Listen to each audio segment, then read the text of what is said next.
coming to the stage is a wonderful comedian. You can catch her this weekend at one of the best comedy festivals in the U.S. It is called Limestone Comedy Festival. I want you to make it really loud for Kristin Lytie!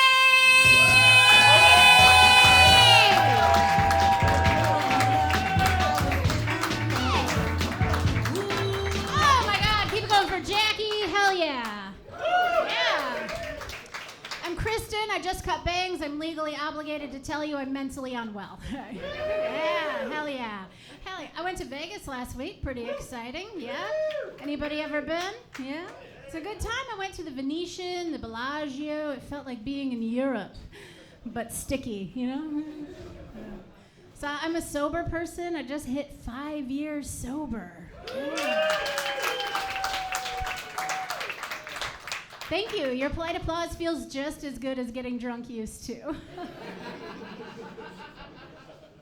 It doesn't.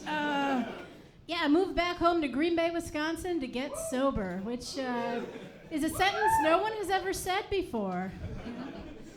It's going good. Like, my getting sober, it wasn't court-ordered or anything, but there were a few moments along the way that provided space for me to reflect upon my actions. Number one, I was, whoopsie-daisy, woke up with a tattoo. Anybody here ever wake up with a tattoo? Ooh, look at us. We don't have a problem.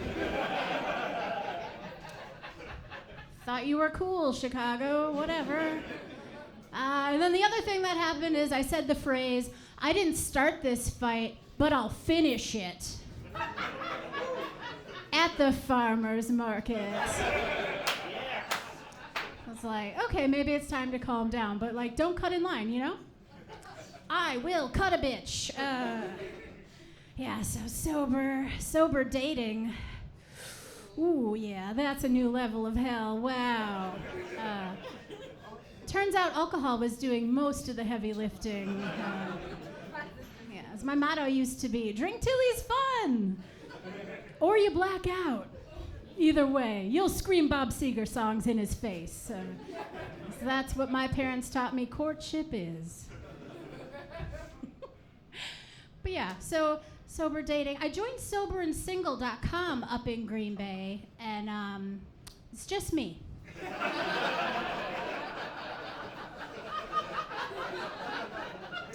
I took myself out to Olive Garden and had a nice time. It's hard, though, because if you drink and you like someone, you can say, hey, you want to get a drink? You know, we all know what that means, right? It's inviting. It's friendly. I don't have that. What comes out of my mouth is something more like, do you want to go somewhere that's not here with me? Alone?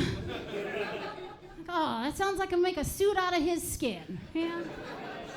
And I did grow up in Wisconsin, where we have a rich tradition of turning people into meals and furniture. You know. We love an arts and crafts project. I am, despite all that, I'm happily in a relationship. We just celebrated 3 years last weekend. Yes. I'd like to thank my mom for starting that clap. We did it, yeah. He is 6'4", 400 pounds, and together we have broken a lot of furniture. Yes. He's also incredibly Polish. His family obviously speaks Polish, and this Christmas we were together, and his mother and her sister were chatting about something. And honestly, Polish is a beautiful and terrifying language. The two of them together just sounded like 2 spoons in a garbage disposal. So I turned to him a little later on, and I was like, what are they saying? And he's like, oh, they're talking about how much they like you. I was like, yeah, I don't speak Polish, but I know tone, you know? Actually, I spent a month in Poland in my 20s, and I did learn a little Polish. It was mostly just to order beer. But I went up to a bartender once. I was so excited. I went up to her and said, Bewerki i sok jabłkowy. And she said, are you American? I said, yes, thinking she's going to be like, your Polish is so good. And she said, let's do this in English because you just tried to order a squirrel with apple juice. Maybe that's what I wanted.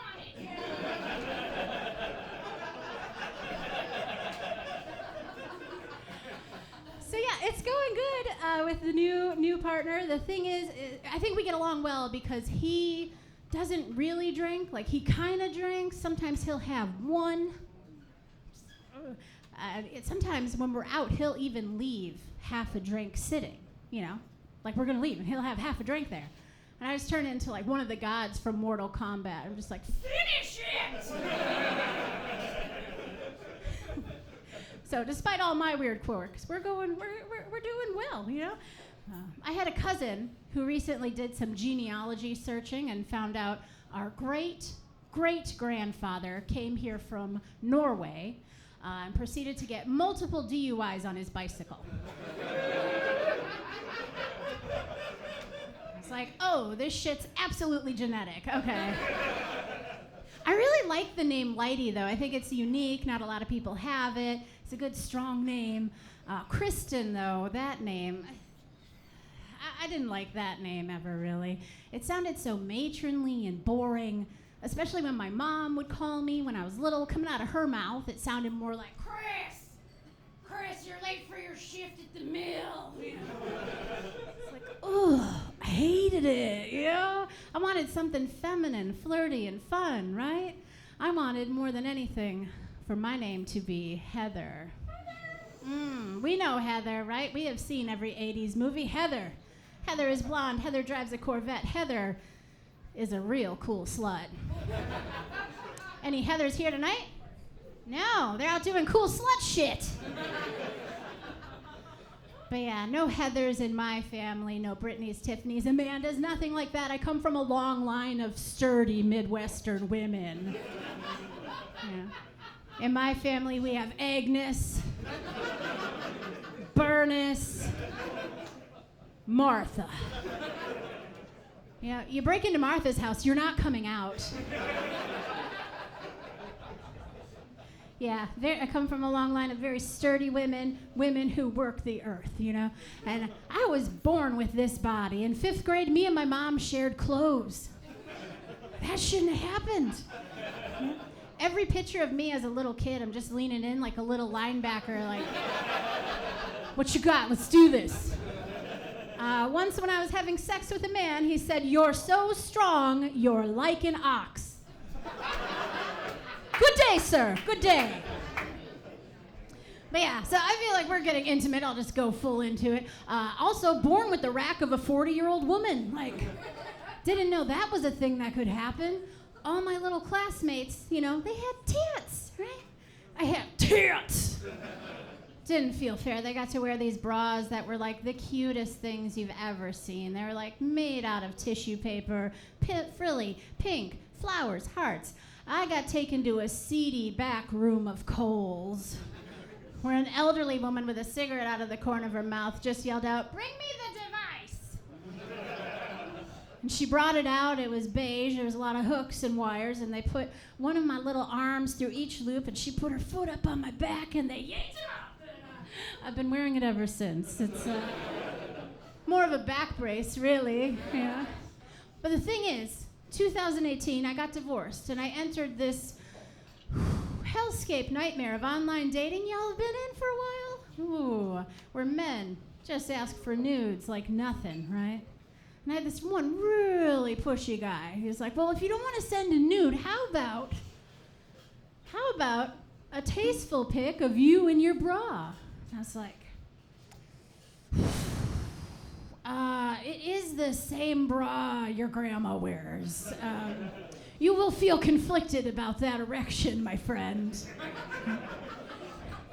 So, speaking of fun, I got this tattoo in a basement when I was 16. And